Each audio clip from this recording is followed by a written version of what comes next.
Tanguay électronique, en première ligne.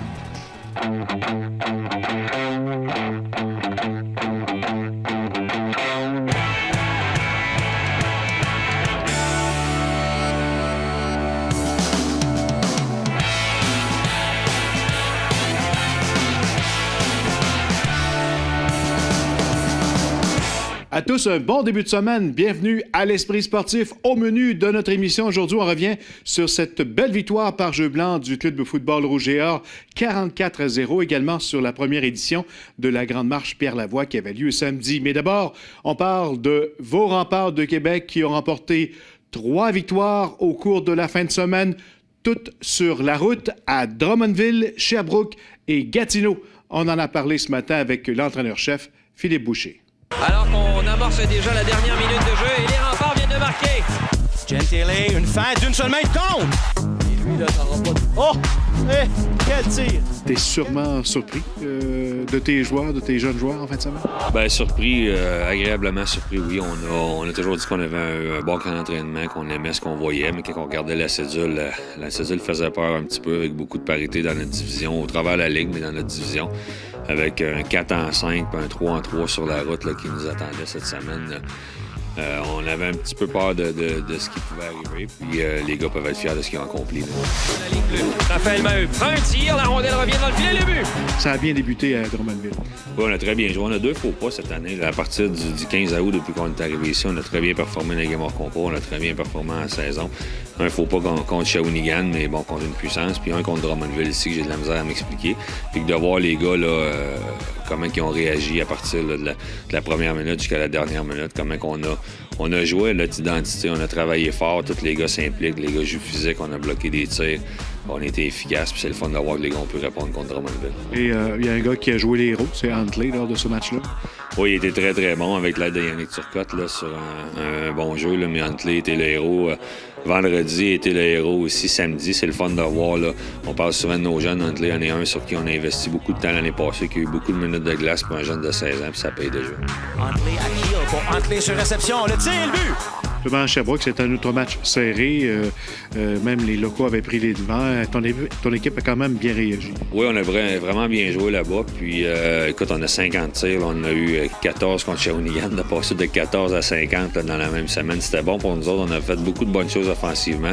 Puis, ce qui est le fun là-bas, là, oui, Huntley est encore un joueur très important pour nous autres, mais nos euros, ils ont été dominants. Ils ont très, très bien joué là-bas. On les a vus à chaque présence sur la glace. Ils ont eu des chances de marquer. Gentile, une fête d'une seule main de compte! Et hier soir, une victoire encore plus convaincante, 6-2 hier contre les Olympiques, alors qu'on aurait cru que l'équipe aurait été à bout de souffle, fatiguée. Bien, faut être honnête avec notre groupe. Faut que tu sois honnête avec toi-même. On était fatigués hier. 4-5, 3-3. Beaucoup de voyagements, c'est nouveau pour plusieurs joueurs dans l'équipe. On voulait garder les choses simples, comme on l'a fait sur la route depuis longtemps. Puis c'est une tornade qui nous attendait là-bas. Le Gatineau, une équipe qui cherche un petit peu, mais avec beaucoup de joueurs de premier plan, beaucoup de joueurs dominants. Ils ont vraiment bien commencé le match. Ça a été difficile pour nous autres, mais on a retourné à ce qui fonctionne pour nous autres. Nos joueurs ont été physiques, que ce soit Maheu, que ce soit Drapeau, que ce soit Turcotte. Les gars ont donné le ton physique. On a fait les choses comme on les a faites les 2 games d'avant. Puis on a trouvé le fond du filet avec beaucoup de régularité hier. Là. C'est ça qui était le fun. On a vraiment besoin de la part de tout le monde. C'est ce qu'on voit. Hier, les 4 lignes ont marqué. Sutton en sorte de barrage, mais la 4e ligne a marqué. La première, 2e et 3e aussi. On a vu, c'est venu un petit peu de partout. C'est venu de la ligne bleue où on pense qu'on a des bons défenseurs qui peuvent bouger la rondelle puis qui peuvent lancer. Puis c'est un peu le message que j'avais aux joueurs après la game. J'étais un peu sans mots. Ça m'arrive rarement, là, mais j'étais un petit peu sans mots de dire hey, les gars, on est 3-3. Bon, tu prends le temps de relaxer un petit peu. Tu reviens au bureau le lundi matin, tu te lèves la tête, tu regardes la cédule. Tu as Rimouski 2 fois, une très bonne équipe. On sait que c'est notre rivalité. Serge prépare toujours ça. Beausoleil il prépare toujours bien son équipe quand il s'en vient ici.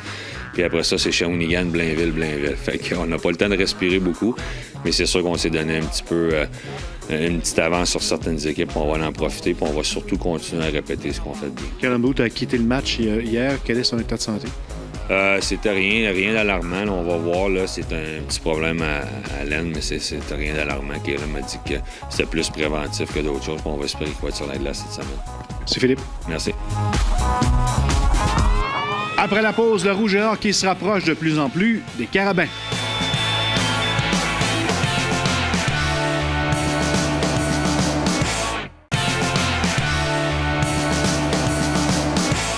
Au football universitaire, on sait que c'est un bris d'égalité des points contre qui déterminera le champion de la saison. Et en fin de semaine, le Rouge et Or peut dire mission accomplie. Une victoire de 44-0 face aux Gators de Bishop au PEPS, où était Stéphane Turcot.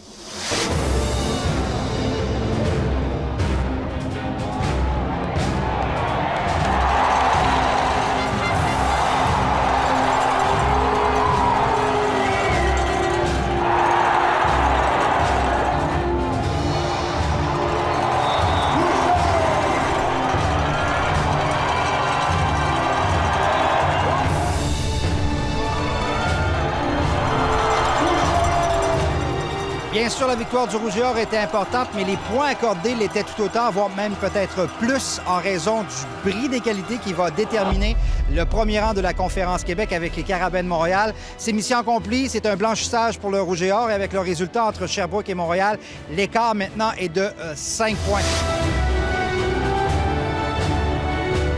Glenn, évidemment, la victoire était importante, mais les points contre l'étaient tout autant, voire même peut-être plus. Mais est-ce que vous étiez aussi perfectionniste à vouloir aller chercher un blanchissage? Ça faisait-tu partie des discussions? C'est quelque chose que Marc Fortier et moi, on a discuté. On savait que... Mais je pense que ça ne se fait pas tout seul. Vraiment, il faut que tu gères ça avec les 3 phases de jeu, autant l'offensive, l'unité spéciale. Donc, vraiment, il y a eu un bon plan de match. On savait qu'on n'était pas les plus grands adversaires au monde, mais il fallait les respecter. Je pense qu'on a fait un très, très bon travail, mais en effet, c'était quelque chose qu'on voulait. C'est le mot d'ordre pour nous depuis le dimanche dernier, pour avoir un 0. Là. Évidemment, c'est 2 facteurs qui influencent le classement final. Numéro 1, il faut avoir la victoire. Il faut garder notre fiche avec une seule défaite. Évidemment, le classement, il y a un grand nombre d'avantages de pouvoir avoir les séries à domicile ici pour les finales du Québec. Donc, c'est sûr que on se le cache pas, c'est accorder le moins de points possible à chaque partie. Étiez-vous aussi perfectionniste dans votre préparation cette semaine qu'en visant un blanchissage? Non, on a approché... on a été pareil, comme d'habitude. On essaie de... C'est tout le temps 0 qu'on veut pas accorder, qu'on veut accorder. Puis on va essayer d'être le plus parfait possible. C'est ça qu'on a fait aujourd'hui.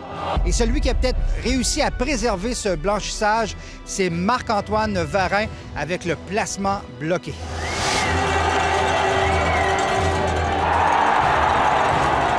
J'ai l'impression que tu as réalisé le jeu du match en ce sens-là, en bloquant le placement.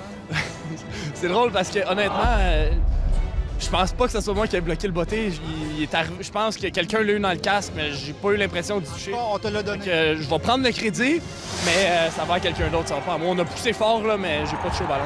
Question de chance, ça, ou ça se planifie? Ben ça, en fait, c'était un jeu qu'on avait planifié. Puis, pendant le warm-up, le coach a vu aussi qu'il bottait le ballon beaucoup en flèche, qu'il n'y avait pas beaucoup d'auteur. Fait que ça nous a donné une chance. Est-ce que c'est du hasard, ça, ou c'est planifié? Et comment tu as vu ça? Honnêtement, on travaille très, très fort là-dessus. Il faut donner le crédit à M. Bertrand. M. Bertrand avait décelé durant la semaine qu'il y avait une faille, comme il avait fait contre Concordia. Et là, j'ai dit, écoute, M. tu n'as pas le choix, il faut que tu casses ton jeu, qu'on a besoin. Et ça a marché. C'est 2 fois que Marc-Antoine Varin bloque les bottées. Donc, très, très, très heureux de l'exécution, mais aussi du travail qui s'est fait par les entraîneurs. Les dégagements, la position de terrain, c'est extrêmement important. Je pense qu'à quelque part, tu dois être satisfait de ce que tu as accompli aujourd'hui. Oui, avec la température, j'ai contrôlé ce que je pouvais contrôler, puis le vent, il faisait ce qu'il voulait avec, mais ça a quand même bien été en général. Montréal a donné 5 points aujourd'hui, donc l'écart pour le bris d'égalité, c'est 5 points. Il y a 3 semaines, là, il y a bien du monde qui disait oubliez le premier rang pour le Rouge et Or, mais là, tout est permis pour le dernier week-end. Oui, c'est sûr que là, on recommence, puis on s'en va à Sherbrooke, puis on a le même mindset, on veut ces 0 points, puis on va travailler aussi fort qu'on a travaillé aujourd'hui. Effectivement, comme le dit le botteur Dominique Lévesque, le prochain match, ce sera à Sherbrooke, match qui sera d'ailleurs présenté à TVA Sport alors que les Carabins vont affronter les Redmen de McGill. Soulignons qu'avec cette victoire, eh bien, Glenn Constantin est devenu le 5e entraîneur de l'histoire du football universitaire canadien à atteindre le plateau des 150 en carrière. Très, très, très honoré, humble aussi, parce qu'il y a beaucoup de monde qui travaille là-dedans.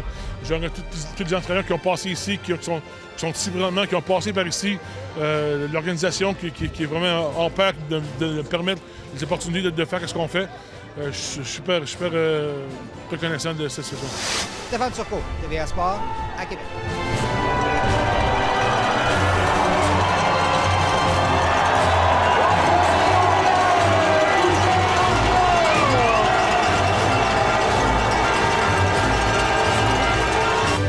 Malgré la pluie, malgré le froid, samedi, des milliers de marcheurs se sont donné rendez-vous pour la première édition de la Grande Marche Pierre Lavoie, à laquelle participait Marie-Christine Leblanc.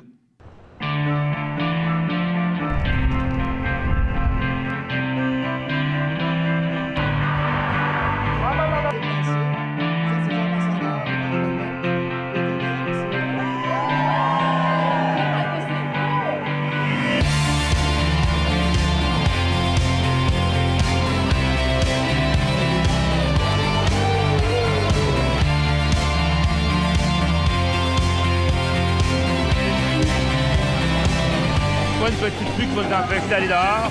Vent de 60 km/h, pluie et temps froid, rien d'assez fort pour les empêcher de bouger. Parce que vous savez, la santé, c'est un trésor. Et il faut le cultiver, le maintenir, parce que sinon, on se retrouve avec des maladies importantes comme du diabète, des cancers. Les médecins, cette année, ont parti 80 cubes de marche. Depuis un an, les médecins omnipraticiens de la province se sont joints à la cause. Toutes les sociétés modernes rêvent d'avoir des médecins qui prescrivent l'activité physique. Le Québec a été les premiers à le faire de façon massive. Ils vont le faire de plus en plus. Et c'est parti 80 cubes de marche au Québec dans la dernière année. Il devrait s'en partir 200 ou 300 d'ici 3 ans. La marche comme prescription, un des meilleurs traitements selon plusieurs spécialistes. Nous, on encourage tous les gens à le faire. C'est pas compliqué. On sort dehors, on prend une trentaine de minutes, 5 fois semaine, puis l'ouvrage est fait. L'exercice physique, c'est meilleur que bien des pilules. Ben, si ça peut inciter les gens à se conscientiser pour être en forme, d'y marcher un peu plus, ben, je pense que c'est une bonne affaire. Voilà qui complète l'esprit sportif pour aujourd'hui. Je vous rappelle du côté des Remparts, leur prochain match, c'est ce vendredi, ici au Centre Vidéotron contre l'Océanique de Rimouski. Voilà, bye-bye, à demain.